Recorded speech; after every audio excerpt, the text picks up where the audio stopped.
Assalamualaikum dear students. I hope you are fine. Welcome to Psychology with Muqaddas and Psyche Seeker. And I hope you have join both the communities, दोनों community को आपने join कर लिया होगा। जैसे कि आप जानते हैं कि साइकी सीकर हमारा नया प्रोजेक्ट है और साइकोलॉजी से रिलेटेड उस पर वीडियोज़ होंगी, कंसेप्चुअल वीडियोज़ होंगी, जनरल वीडियोज़ होंगी। उसको भी सब्सक्राइब कर लें ताकि आपको उनकी वीडियोज़ जो हैं वो मिलती रहें, टाइम पर अपडेट मिलती रहे। और जो बच्चे अभी तक इस चैनल को भी वॉच कर रहे हैं लेकिन सब्सक्राइब नहीं कर रहे तो थोड़ी सी जहमत कर लें, बिकॉज सब्सक्राइब करने से आपका प्रेजेंस जो है वो आपकी हमें शो हो जाती है और प्लस ये हमें एक इंकरेजमेंट या मोटिवेशन भी मिलती है कि इतने स्टूडेंट्स जो हैं वो पसंद कर रहे हैं या फिर अप्रिशिएट कर रहे हैं हमारी एफ़र्ट्स को, सो दैट हमारा मोटिवेशन लेवल जो है वो इंक्रीज़ हो जाता है। And this is lesson number 19 और जैसे कि आप जानते हैं कि अनाउंसमेंट आ चुकी है फाइनल टर्म की और आपके 19 लेसन से ऑनवर्ड लेसन इसमें इंक्लूडेड हैं, जिसमें 19 से 45 तक आपके लेसन्स हैं। इन सारे लेसन को आपने प्रिपेयर करना है। इस बार जो है वो सिलेबस सारा लेंथी है क्योंकि मिड में इन्होंने शॉर्ट कर दिया था और अब इसीलिए फ़ाइनल में लेंथी सिलेबस हो गया है। सो इसको कवर करना ज़रा सा मुश्किल तो होगा आपके लिए, लेकिन आप इसमें अपने कॉन्सेप्ट्स क्लियर करें जस्ट, और पास्ट पेपर जो हैं वो चेक करें जिनमें क्वेश्चंस जो हैं वो रिपीट कौन से हो रहे हैं, और इसके अलावा कुछ क्विज़ वगैरह जो अटैम्प्ट किए हैं आपने उसके अलावा देखें जो दूसरे स्टूडेंट्स ने अटैम्प्ट किए हैं उनमें से कुछ MCQs जो हैं वो आपको आ सकते हैं। इसलिए प्रीवियस क्विज़ वो लाजमी चेक किया करें। वो हमारे चैनल पे भी अवेलेबल हैं, इस चैनल पे भी आप देख सकते हैं। आप ओवरऑल जो है वो यूट्यूब पे चेक कर सकते हैं। इस तरह डिफरेंट MCQs का आपको आइडिया हो जाता है, आपकी प्रिपरेशन जो है वो अच्छी हो जाती है। So this is lesson number 19। इसमें हम देखेंगे कि जो डिसऑर्डर्स हैं कौन से हैं और क्या डिसऑर्डर्स हैं वो। सो ओवरव्यू होगा उनका। एक obsessive compulsive and related disorders हैं ये, जैसे कि नाम से ही पता चल रहा है। Obsessive mean obsessions and compulsions की इसमें बात की जा रही है। अब ऑब्सेशंस क्या होते हैं? ऑब्सेशंस मीन आपकी जो बार बार आपको जो ख्यालात आते हैं, जो बार बार एक सोच आती है जो कि बिल्कुल आपके लिए सही नहीं होती। जैसे कि फॉर एग्जांपल आप बार बार जो है सोचते हैं कि मेरे हाथ गंदे हैं, बार बार आप सोचते हैं कि लॉक नहीं लगाया हुआ, इस तरह आप बार बार सोचते हैं कि मैंने शायद चूल्हे को बंद नहीं किया। इस तरह के बार बार ख्यालात जो हैं वो आपको आते हैं, यानी ऑब्सेशन होती है आपको एक कि ये काम सही नहीं हुआ या ये नहीं हो रहा, और जैसे कि चीज़ें जो हैं वो अरेंज नहीं हैं या फिर डिसऑर्गेनाइज्ड हैं, तो बार बार आप उनको सेट करते रहते हैं। बार बार आप हैंड वॉश करते हैं कि आपको जर्म्स जो हैं वो आपके हाथों में हैं। तो ये बहुत ज़्यादा जो है इंटेंस ख्यालात होते हैं, बहुत ज़्यादा शिद्दत होती है इनमें। यानी आप आम इंसान जो है वो इतना नहीं सोचता या फिर इतना कंसीडर नहीं करता, लेकिन जिसको ये डिसऑर्डर है उसमें ऑब्सेशन जो है वो बहुत ज़्यादा होती है, इंटेंस लेवल की उससे जो है वो अर्जीज होती हैं, ख्यालात होते हैं उसके। इसके अलावा जो कंपल्शंस होती हैं, कंपल्शंस उस जो आपकी ऑब्सेशंस हैं उस पर अगर आप कोई एक्ट करते हैं, उस पर अमल करते हैं, that is your compulsions. Compulsions mean your behaviour. Obsessions आपके ख्यालात से रिलेटेड हैं और कंपल्शंस आपके बिहेवियर से रिलेटेड है। जैसे कि आपको ख्यालात आते हैं कि आपके हाथ बहुत गंदे हैं और जर्म्स हैं आपके हाथ में, तो आप 1 घंटे के बाद 1 घंटे में भी आप कितनी बार अपने हाथ जो हैं वो वॉश करते हैं। सो ये आपकी कंपल्शंस है, यानी आप जो अमल करते हैं उस पर, आपके ख्यालात पर जो आपका एक्शन होता है वो कंपल्शंस होते हैं। सो ये इन दोनों में डिफरेंस है। ये इंपॉर्टेंट क्वेश्चन भी है और इस तरह के रिलेटेड जो भी इंपॉर्टेंट क्वेश्चन हैं या MCQs हैं उनको भी शेयर किया गया है। आप उनको वो वीडियो जो है वो चेक कर सकते हैं, या फिर वो आपको डिस्क्रिप्शन में मिल जाएगी या फिर इस वीडियो के एंड पे मिल जाएगी। सो काइंडली वो वीडियो भी वॉच कर लें ताकि आपको MCQs का आइडिया हो जाए, एक आपको शॉर्ट क्वेश्चन जो इंपॉर्टेंट क्वेश्चन हैं उनका आइडिया हो जाए और आपकी जो प्रिपरेशन है फाइनल टर्म की वो अच्छी हो जाए।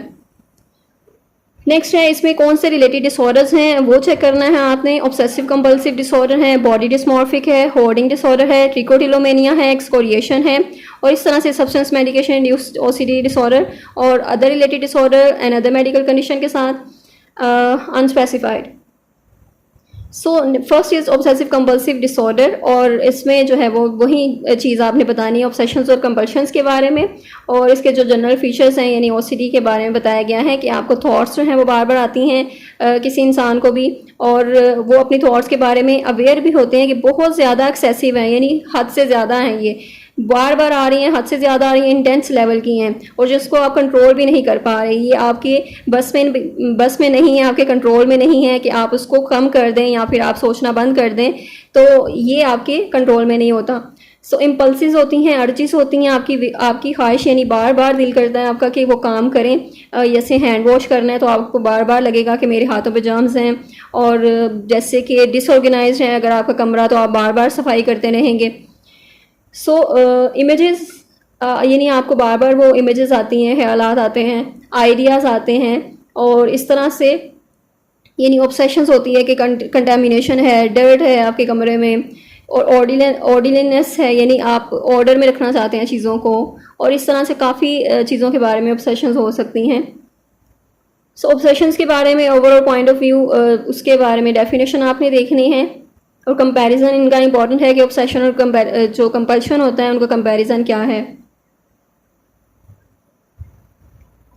नेक्स्ट कंपल्शंस के बारे में है टॉपिक, और उसको उन्होंने एक्सप्लेन कर दिया है कंपल्शंस क्या होते हैं। यानी आप जो रिपीट अपने बिहेवियर जो है वो करते हैं, जो रेपिटेटिव बिहेवियर होता है आपका आपकी ऑब्सेशंस के ऊपर, तो वो आपकी कंपल्शंस हैं। और एंजाइटी जो है इसमें मेजर रोल प्ले कर रही होती है आपकी कंपल्शंस में, बिकॉज जो ऑब्सेशंस होती हैं आपकी वो एंजाइटी क्रिएट करती हैं, और जब तक वो आप परफॉर्म ना कर लें, एक्ट ना कर लें, तब तक आपको सुकून नहीं मिलेगा, आपकी वो एंजाइटी जो है वो कम नहीं होगी। डायग्नोस्टिक क्राइटेरिया आपने देखना है ओसीडी का, जैसे कि ऑब्सेशंस हैं तो उसमें क्या चीज़ें आती हैं, एंड कंपल्शंस जो हैं उसमें क्या चीज़ें आती हैं। इसके अलावा बॉडी डिस्मॉर्फिक डिसऑर्डर है। अब बॉडी डिस्मॉर्फिक डिसऑर्डर जो है, जिसे BDD भी कहते हैं, इसमें कोई भी इंडिविजुअल जो है उसके जो अपीयरेंस है, उसके अपीयरेंस के हवाले से उसके जो ख्यालात होते हैं वो ठीक नहीं होते, यानी उसकी नेगेटिव परसेप्शन होती है अपनी अपीयरेंस को लेकर, और वो किसी हद तक एहसास महरूमी का शिकार होता है, और वो सोचता है कि उसमें कोई कमी है, या फिर जो अपीयरेंस है वो उसका दूसरों से अच्छा नहीं है, या ओवरऑल जो है वैसा अच्छा नहीं है जैसे दूसरों का होना चाहिए, और इसमें वो बहुत ज़्यादा अपनी अपीयरेंस को लेकर कॉन्शियस होता है।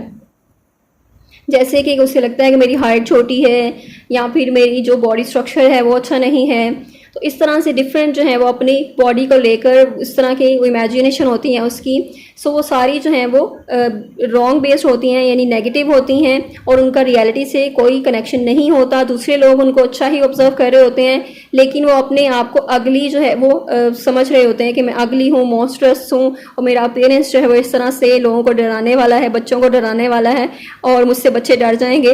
तो इस तरह के यानी बहुत ज़्यादा अपने बारे में कॉन्शियस हो जाना, और जो चीज़ें आपकी अच्छी हैं आप उनको भी अप्रिशिएट नहीं करते, ग्रेटिट्यूड की फीलिंग नहीं होती, बल्कि आप यानी अपने से जो ज़्यादा अच्छे या ज़्यादा खूबसूरत कह लें उनको फिर ज़्यादा करके इमेजिन करके देन अपने आप को उनसे कंपेयर करते रहते हैं, और फिर अपने बारे में नेगेटिव परसेप्शन बनाते हैं कि मैं उससे कम हूँ, या फिर ओवरऑल जो है वो मैं कम हूँ, और मुझ पे ये वाली चीज़ें या ये फीचर्स मेरे अच्छे नहीं हैं और दूसरों के ये फीचर्स अच्छे हैं।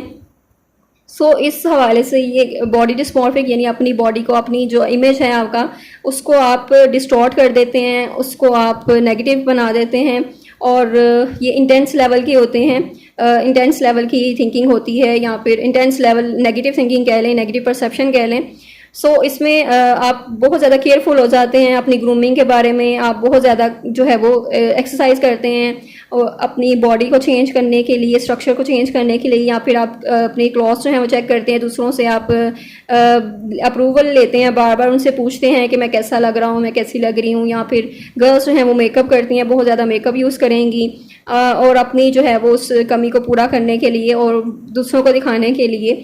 सो ये चीज़ें जो है इनमें बहुत ज़्यादा पाई जाती हैं। प्री ऑक्यूपेशन बहुत ज़्यादा इस तरह के वो ख्यालात होते हैं कि उनमें कोई डिफेक्ट है, कोई फ्लॉ है उनमें, कोई फिजिकल अपीयरेंस जो है वो उनका अच्छा नहीं है, और दूसरे जो हैं या उन्हें अच्छा नहीं लगेगा। हालांकि दूसरे जो हैं वो उनको बिल्कुल भी ऐसे परसीव नहीं कर रहे होते, बल्कि दूसरे नॉर्मली परसीव कर रहे होते हैं, वो दूसरों को अच्छे लग रहे होते हैं, लेकिन अपने आप के बारे में उन्होंने बहुत ज़्यादा इंटेंस लेवल की इस तरह की नेगेटिव परसेप्शन रखी होती है। नेक्स्ट है स्पेसिफाई में हम देखते हैं कि विद गुड और फेयर इनसाइट है, विद पुअर इनसाइट है, विद एब्सेंट इनसाइट है।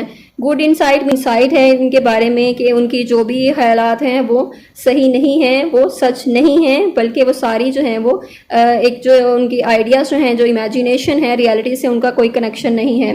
पुअर इंसाइट मीन उनको इसके बारे में पुअर इंसाइट है कि उनके जो बिलीव्स हैं वो सच हो सकते हैं। एंड एब्सेंट इंसाइट, उन्हें बिल्कुल भी इंसाइट नहीं है कि जो उनके बिलीव्स हैं वो सच, यानी कि वो उसको सच ही मान लेते हैं, उन पर यकीन करते हैं कि वाकई जो वो सोच रहे हैं वो बिल्कुल सच है, और जो दूसरे लोग जो हैं वो उनके बारे में नहीं सोचते बल्कि अपने ही बिलीव्स के बारे में कहते हैं कि सच हैं। मतलब एब्सेंट इंसाइट होती है, उनको बिल्कुल भी अवेयरनेस नहीं होती इस बारे में। होर्डिंग डिसऑर्डर, जैसे कि नाम से ज़ाहिर है, होर्डिंग मीन आप ज़ख़ीरा अंदोज़ी करते हैं, यानी चीज़ों को जमा कर लेना, इकट्ठा कर लेना, और इसमें आप यानी जो इंसान जिसको ये होर्डिंग डिसऑर्डर होता है वो चीज़ों को, अपनी बिलोंगिंग्स को बिल्कुल भी अलहदा नहीं करता खुद से, बल्कि उसको एक ऑब्सेशन होती है कि मैंने इसको कलेक्ट करना है। वो आम सी मामूली सी चीज़ें भी हो सकती हैं, जैसे बॉटल कैप होते हैं, रैपर्स होते हैं किसी चीज़ के, तो इस तरह की ऑब्सेशन होती है इन लोगों को कि वो इन चीज़ों को भी जमा करते रहते हैं और बहुत ज़्यादा अपने घर को जो है वो, अपने रूम को भी जो है वो भर लेते हैं फजूल चीज़ों के साथ, और इस तरह से यानी अपनी ऑब्सेशंस पे काम करते हैं। वो कोई भी फजूल चीज़ें जो हैं वो इकट्ठी कर रहे होते हैं, कलेक्शन होती हैं उनके पास, और किसी काम की चीज़ें नहीं होती वो, लेकिन उनका जो है वो एक शौक़ होता है कि हम इन चीज़ों को कलेक्ट करें और कलेक्शन जो है वो उनके पास हो। जैसे उन्होंने कोई म्यूज़ियम बनाना है और म्यूज़ियम में चीज़ें रखनी है जैसे, और म्यूज़ियम में शो करवानी है रैपर्स को, तो ये मतलब फजूल सी चीज़ें इकट्ठी करना, और ये ऑब्सेशंस हैं एक, और डिसऑर्डर ही होता है, यानी आपके ऑब्सेशंस आती हैं आपको बार बार कि मैंने ये काम करना है। अवेयरनेस नहीं होती कि मैं क्या कर रहा हूँ या क्यों कर रही हूँ। जैसे आपको अवेयरनेस होगी या फिर कोई आपको इस चीज़ पर करेगा, अवेयरनेस देगा, देन आप जो है वो उस चीज़ को कंट्रोल कर सकेंगे। और इसमें यही है, होर्डिंग डिसऑर्डर का आगे क्राइटेरिया है कि उसके में क्या करते हैं आप। ऑब्सेशंस होती हैं, जो पोजेशंस आपकी जो चीज़ें होती हैं, आप किस तरह उसको जो है वो चीज़ों को संभालते हैं, एक्यूमुलेट करते हैं, उनको जमा करते रहते हैं, और इस तरह से अपने एरियाज़ को क्लटर कर देते हैं, यानी कि उसको भर देते हैं, और स्पेस जो है वो आप में कमरे में आपकी नज़र नहीं आती कहीं पे, लेकिन वो सारी चीज़ें फालतू होती हैं। So this was the obsessive compulsive disorders, और बाकी के डिसऑर्डर्स नेक्स्ट चैप्टर में हम उसको करेंगे, कॉन्सेप्ट उसका क्लियर करेंगे। और इसमें मजीद जो है बताया कि एक्सेसिव एक्विजिशन है, या फिर गुड इंसाइट के साथ है, पुअर इंसाइट है, या फिर एब्सेंट इंसाइट है, कि उसको जो है वो अपने जो भी बिलीव्स हैं उसके क्या वो समझ रहा है कि वो सही नहीं है। ये उसकी गुड इंसाइट होगी कि उसको अवेयरनेस है। पुअर इंसाइट मीन उसको अवेयरनेस थोड़ी जो है वो पुअर है उसको, और उसे लग रहा है कि शायद सही ना हो। और एब्सेंट इंसाइट मीन्स उसको लग रहा है कि मेरे जो बिलीव्स हैं, जो मेरे जो भी ख्यालात हैं, ऑब्सेशंस हैं, बिल्कुल सही हैं और बिल्कुल सही सोच रहा हूँ मैं। और ये एब्सेंट इंसाइट है कि उसे बिल्कुल भी अवेयरनेस नहीं है। I hope I made it clear. कोई भी कंफ्यूजन है तो आप कमेंट सेक्शन में पूछ सकते हैं। इसके अलावा do share this video with other students and don't forget to join this community and to show your presence that you appreciate our efforts. Thank you so much. अल्लाह हाफिज़।